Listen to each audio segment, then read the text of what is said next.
ఇప్పటికే జిహెచ్ఎంసి కనీస సౌకర్యాలు కల్పించలేకపోతా ఉంది. తెలంగాణ రాష్ట్రానికి ఈ జిహెచ్ఎంసి నుంచే జిహెచ్ఎంసి గ్రేటర్ పరిధి నుంచే 70% రెవెన్యూ వస్తుంది. అటువంటి జిహెచ్ఎంసి 2 ప్రధానమైనటువంటి సంస్థలు ప్రజలకు పౌర సౌకర్యం కల్పిస్తారు.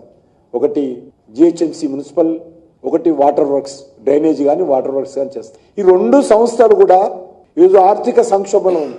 ప్రభుత్వము జిహెచ్ఎంసి మీద పెత్తనం చేయడము, జిహెచ్ఎంసి ఏరియాలో ఆర్ఆర్ ట్యాక్స్ వసూలు చేయడము, జిహెచ్ఎంసి పరిధిలో పర్మిషన్స్ కావాలన్నా, కట్టిన తర్వాత ఎన్ఓసీలు కావాలన్నా, లేక ల్యాండ్ యూజ్ మార్పులు చేసుకోవాలన్నా కూడా ఖచ్చితంగా ఆర్ఆర్ ట్యాక్స్ చెల్లించుకోవాల్సిన పరిస్థితి వచ్చింది. బెంగళూరులో 12% ఉంటే ఇక్కడ ఒక్కొక్క దగ్గర 30% కూడా అవుతుంది ట్యాక్స్. ఎందుకంటే బెంగళూరు ఆదర్శంగా తీసుకున్నారు. అక్కడ 12% ఫిక్స్డ్ రేట్ ఉన్నది. ఇక్కడ 12 నుంచి 30% దాకా వేరియేషన్ చేస్తుంటది ట్యాక్స్.